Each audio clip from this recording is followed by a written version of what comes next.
Welcome back to my channel. So ফেব্রুয়ারি মাসে আমার সেইভাবে বই পড়া হয়ে ওঠেনি, বাট যে বইটা আমি পড়ে কমপ্লিট করেছি সেটা 6 স্টারে।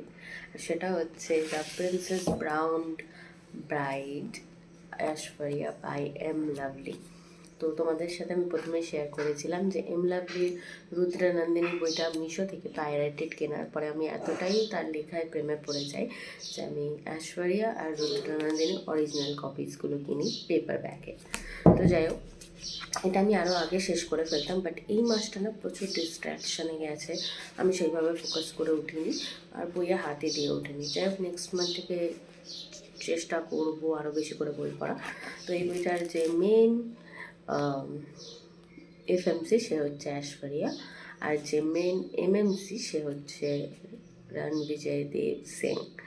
মানে তোমরা বুঝতে পারছো আমি ওর নাম নিতে গিয়ে কতটা প্লাস করছি। তো যাই হোক, এই বইটা রুদ্রনন্দিনীর থেকে সম্পূর্ণ আলাদা।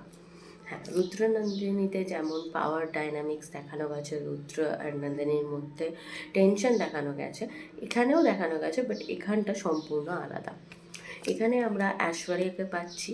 ঐশ্বরিয়া হচ্ছে একটা রাজ্যের মেয়ে, যার সাথে তোমরা রুদ্রনন্দিনীর শেষের দিকে স্নিক পিক পেয়ে গেছো কীভাবে রণবিজয়ের সাথে তার বিয়েটা ঠিক হয়েছে। আর যারা জানো না তাদের জন্য আমি বলে রাখি যে যখন রুদ্র ওই রাজ্যটাকে জয় করলো এবং ওদের রাজ্যটা যখন নতুন করে মাথা তুলছে, তো সেই মুহূর্তে ঐশ্বরিয়ার বাবা যেখানকার রাজা, তিনি রুদ্রকে অফার করেন যে তার যে মেজো ভাই আছে রণবিজয়ের সাথে যদি তার মেয়ের বিয়ে দেওয়া হয় তাহলে তিনি তাদেরকে এত সোনার মুদ্রা দেবেন, এত টাকার মতো। কিন্তু রণবিজয় কী করে যে সেই টাকাটাকে প্রত্যাখ্যান করে বা টাকাটাকে রিজেক্ট করে, এবং ও ঠিক করে যে ও এমনি মেয়েটাকে বিয়ে করবে, কারণ ওর মাথায় আসে যে কিছু তো কারণ আছে যে একটা মেয়েকে তার বাবা এতটা ডেসপারেটলি বিয়ে দিতে চায় টাকার বিনিময়ে। আর সবচেয়ে বড় কথা, এই মেয়েটাকে সে দেখতে দিতেও চায় না যে আমার মেয়েকে কীরকম দেখতে বা কীরকম, তো কিছু তো কারণ আছে। তো যাই হোক, বিয়ের পরে আমরা জানতে পারি যে ঐশ্বরিয়া সে হচ্ছে ডার্ক কমপ্লেক্সনের একটি মেয়ে, মানে ওর গায়ের রঙটা চাপা শ্যামবর্ণ। তো সেই ক্ষেত্রে ঐশ্বরিয়া ছোটো থেকেই নিজেকে খুব বেশি মানে ইনসিকিউরিটি ফিল করে নিজের মধ্যে। তার কারণ হচ্ছে ছোটো থেকে সে সেইভাবে ভালোবাসা পায়নি। ওর মাও ওকে জন্ম দিতে গিয়ে মারা গেছিলো, এবং তারপরে ওর বাদবাকি যেসব বোনেরা রয়েছে তারাও ওকে সবসময় তাচ্ছিল্যের চোখেই দেখতো, ইভেন ওর বাবাও সেইভাবে ওর উপর নজর দেয়নি। তো ছোটো থেকে এরকম নেগলিজেন্স সহ্য করতে করতে নিজের মধ্যে কোনোদিনও কোনো কনফিডেন্ট ছিল না। ও সবসময় ভাবতো যে ও গুড ফর নাথিং।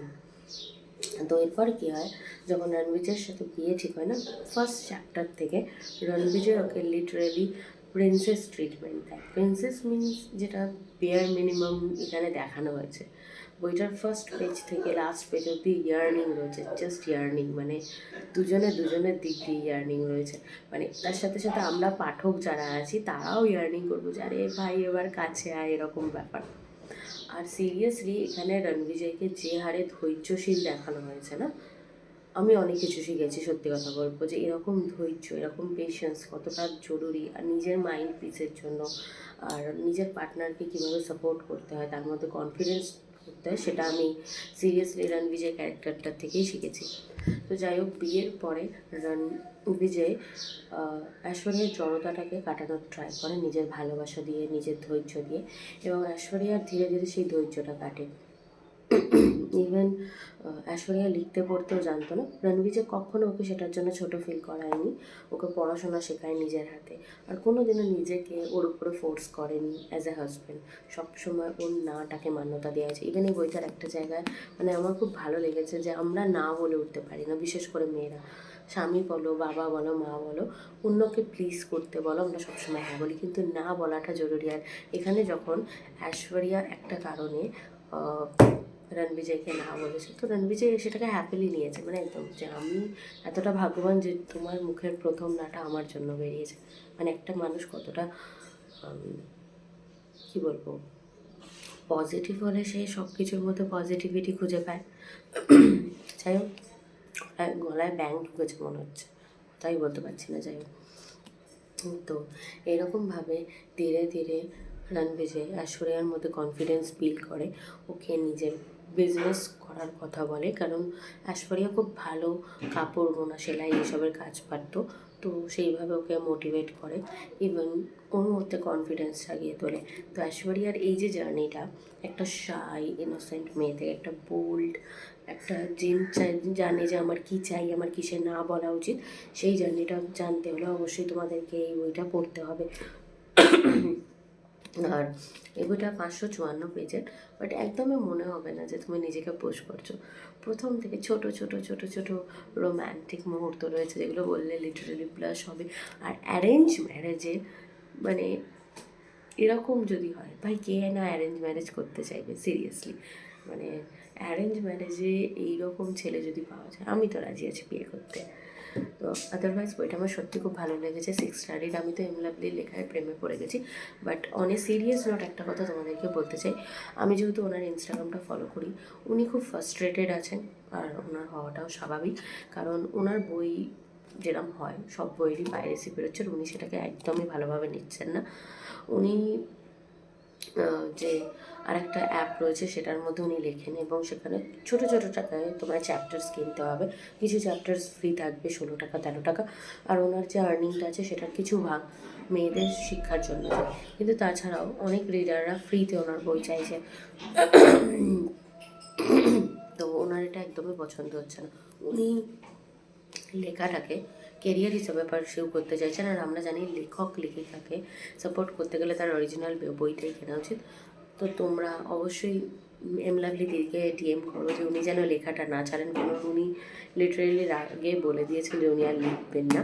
আমি লিটারেলি অনেকবার ওনার থেকে সরি চেয়েছি, সমস্ত রিডারকে তোমরাও করো। আর ওনার যদি এরম লেখা পড়তে চাও, অবশ্যই ওনার লেখা অরিজিনালটাকে সাপোর্ট করো, কেনো, বাই করো। আরও বেশি করে দিদিকে ওনার মতো কেন আরও অন্যান্য রাইটার্সদের সাপোর্ট করো অরিজিনাল বই কিনে। অন্তত আমি বলবো যে অন্তত আমাদের যে ইন্ডিয়ান রাইটার্স তাদের অরিজিনাল বই কেনার ট্রাই করো, কারণ তারা সেইভাবে পাবলিসিটি পায় না ওয়ার্ল্ড ওয়াইড। তো এই বইটা হলো আমার রিভিউ, আমার খুবই ভালো লেগেছে, খুব ইজি ইংলিশ। আর হ্যাঁ, রুদ্রনন্দিনী থেকে এখানে হিন্দি ডায়ালগ ডেলিভারি কম দেওয়া রয়েছে, বাট তার মানে একটু নয় যে এর ম্যাজিক কমে গেছে, উল্টা আছে। আর রণবিজয়ের যে থেকে থেকে জি হ্যাঁ জি বলি, এই যে জি ব্যাপারটা, এটা সেরা লেগেছে। তো এই বইটা আমি অ্যামাজন থেকে পারচেস করেছি, এর সাথে এই 3টে অরিজিনাল বুকমার্কস ফ্রি দিয়েছে, যার মধ্যে তোমরা এই একটার মধ্যে ঐশ্বরিয়া আর রণবিজয়কে পেয়ে যাবে। এছাড়া আরেকটা বুকমার্কস রয়েছে যে দুজনের একসাথে, আর এটা ঐশ্বরিয়ার একটা এর মতো রয়েছে কিউআর কোড, তোমরা স্ক্যান করে জানতে পারো। আর স্পটিফাইতে যদি এটা স্ক্যান করো, এটার প্লেলিস্ট তোমরা পেয়ে যাবে। তো যদি এই রকম বইয়ের বাংলা সামারি ও রিভিউ পেতে চাও, অবশ্যই আমার চ্যানেলটাকে like, subscribe, share and comment করে দিও। দেখা হচ্ছে নেক্সট ভিডিওতে।